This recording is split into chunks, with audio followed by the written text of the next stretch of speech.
So again, like I said, a noun is a naming word. Okay, so it names places, it names things, it names animals, people, ideas, concepts. So a noun is a naming word. Very simple, and that's all you need to know about nouns. So they serve as the building block of sentences, or play a very, very crucial role or an important role in communication by helping us refer to and describe the world around us. Okay, so the nouns are just the naming words. Okay, and in a sentence they are very, very important, as we need to know like who an action is being done to, or who is being spoken about in a sentence. Okay, so that is why we need to understand what these nouns are. Okay, so let's continue now. Look at what we call the common nouns. Okay, the common nouns. So the first example you're going to be looking at is the common nouns. Now, I know you know what common nouns are. So like I said, we as grade 9 students, we've come across these nouns and we basically know the types of the nouns. So the first example I'm looking at is the common nouns. Now, common nouns are just nouns that we know, we are familiar with, or we talk about them, or we use them in our day-to-day communication. Okay, so nouns like book, nouns like car, nouns like teacher, these are just common nouns. Okay, then we have something like the proper nouns. Now with proper nouns, these are nouns that they must be written or started with a capital letter. So when you write the common nouns, you must begin with a capital letter. The proper nouns, I mean, I'm sorry about that. So you must begin with a capital letter.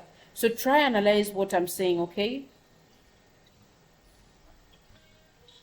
so once you get that in your mind, okay, once you understand what common nouns are and proper nouns are, so like I'm saying, common nouns are the nouns we know, we already familiar with. For example, book, car, pen. These are nouns that we use in our day-to-day communication, as we speak to our friends, we speak to our families. They're the nouns we use every time.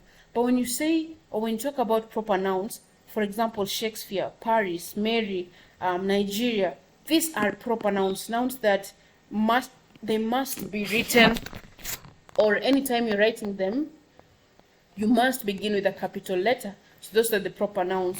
They represent specific ideas or specific things. So if I'm talking about a girl is a common noun, but Mary is a proper noun. Do you get the difference? So you find a girl, there are a lot of girls, there are a lot of books, there are a lot of boys, there are a lot of mothers. But when I'm specific, maybe I'm talking about Mary, I'm specific about the specific girl. Okay, so that becomes a proper noun. When I'm specific about a country, Nigeria, that Nigeria becomes a proper noun, but country becomes a common noun, because we have very many countries. Okay, so that's the difference between a common noun and a proper noun. Okay, don't forget about that.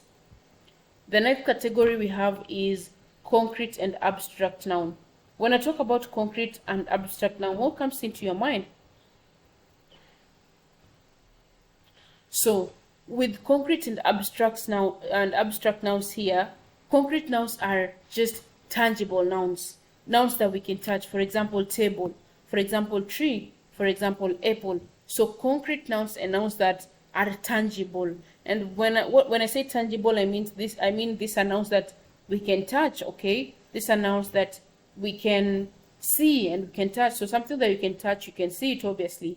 Okay, but when it comes to the abstract nouns, these are just ideas or emotions or concepts. So for example, love, for example, happiness, these are emotions, what we feel. Okay, they're just ideas. We can't see them or neither touch them. Okay, so that is the concrete and the abstract noun. Okay, so I'm giving you time to try analyze what we're talking about. Okay, you try think on your own and just try remind yourself these things that I'm talking about. It's very, very easy, because I believe in your past classes you've already talked about all these types of nouns, but here we're just going through them and just reminding ourselves this type of nouns. Okay, so again, familiarize yourself with the common and proper nouns, and now familiarize yourself with the concrete and abstract nouns. So after looking at that, we will now look at the other category, and that is the countable and the non-countable nouns, countable and uncountable, sorry, countable and uncountable nouns. Okay, so even from the word countable, what does that mean? Anyone? Or even the word uncountable, what does that mean? So when you talk about countable nouns, these are nouns that we can count. Okay, nouns like apple, nouns like book, nouns like pencil, these are nouns that we can count. But when it comes to uncountable nouns, they are nouns that we cannot count. Okay, these are nouns that we cannot even like divide it into smaller amounts and try count it. So for example, water, for example, happiness. Can we count water? Can we count happiness? No. So these are the uncountable nouns that we know. So don't forget about that. That's also an example of a noun. Then we have plural nouns. Okay, so noun plurals are an important topic that we all should learn and understand the rules for forming regular plural nouns. Okay, so here with plural nouns, we have the regular plural nouns and the irregular plural nouns. Now this idea, I know most of you knew this, or most of you did not know this. So examples of the plural nouns, we add the s or the es to it. Okay, so for example, here we have the word child. Child goes to children. Or man will be changed to men. Okay, so we're adding some specific letters to it to make them plural. So this is other category, but this is just a subcategory. Don't pay much attention to that, but the importance of that is to just know how it works, or how we make some certain nouns plural. So for example, chick, a chick will become chicken. Okay, and for the plural nouns, we add like s and es to it. And for the irregular plural, the plural, we add like child becomes children, or the man becomes men. Okay, so woman becomes women. Notice that those are examples of the plural nouns. So there's a specific rule that guides people on how to find the plural for these nouns. Don't forget about that. Let's continue and look at the possessive nouns.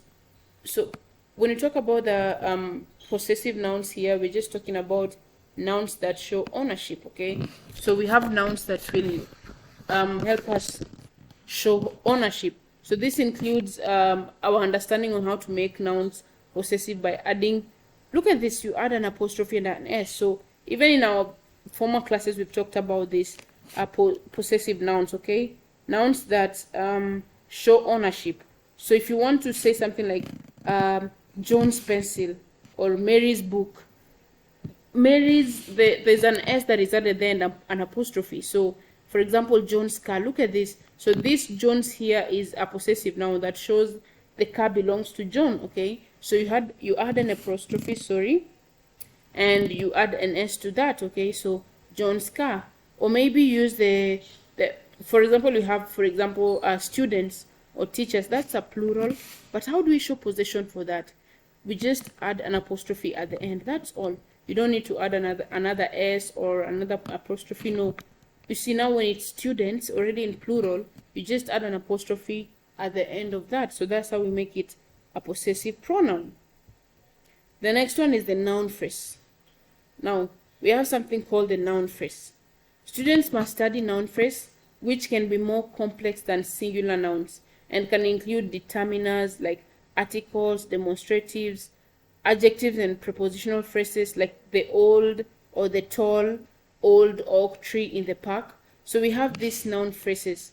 Noun phrases are just, you see, like a sentence has phrases, or a sentence can be divided into phrases. So we have these phrases that we use, for example, the tall old oak tree in the park. Okay, so you notice that these are prepositional phrases. So we'll talk about more on this, don't worry, but I believe some of us already have an idea of what these are. Okay, so let's continue. Those are the noun phrases. Then we have something known as appositives. And I know I've talked about this too, and right now I just want us to remind ourselves. So with appositives involve recognizing and using noun phrases to rename or explain another noun in a sentence. Okay, so appositives just add information. So for example, when you give a sentence like, my friend Sarah is coming to the party, so you notice that if I remove the word Sarah, let me show you something nice here. So if I choose to remove this word, so let me try just shade it off. So I don't want you to see this, okay? So if I remove this word Sarah, so read the sentence now. The sentence will be, my friend is coming to the party. And that is a very, very correct sentence. Very, very correct, okay? So that is another way. So if I remove that, this Sarah here, the sentence is also correct. But now to show the use of appositives, it's just words that we add in a sentence or noun phrases that rename or explain another noun. So we have my friend here as a noun, but we have another word that gives more information about the noun. So for example, my friend, but who is the friend? My friend Sarah is coming to the party. Now let me get rid of what I've drawn here. So you find that, let me get rid of this. Okay. So you find that my friend here, my friend Sarah. So Sarah is an appositive because it just adds more information about this other noun, and that is the my friend noun. Okay. Then we have something called noun functions. So in 9th grade, we may also study how nouns can function in a sentence. Okay, or function in sentences as a subject, object of preposition, and complement. Now, so far I know we know what a subject of a sentence is, an object of a sentence is, and an object preposition is. So a subject of a sentence is who the doer of the action, that is it. So a subject of the sentence is the doer of the action. Then the object is the receiver of the action. So for example, I will visit my friend today. Who is the subject of the sentence? So I becomes the subject of the sentence because I is the doer of the action. So who will visit? It's me who will visit, okay? So the person who will do the action of visiting becomes the subject. But who will be visited? Who will the action of visiting be done to? It is my friend. So I will visit my friend today. So my friend becomes the object and I becomes the subject of the sentence. Don't forget about that. Then we have something known as collective nouns. And I know we already know what collective nouns are. So with collective nouns, they're just, they refer to groups of things, okay?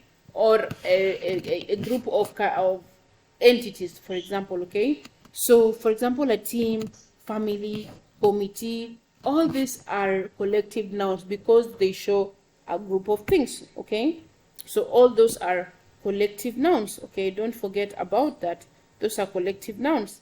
Now, we have this collective noun can be in singular or plural based depending on the context, okay? So for example, a family of friends or a team of basketball players, a committee of or a panel of something. So these are collective nouns that show something is in a group or a large number, okay? So that's another example or a type of the nouns.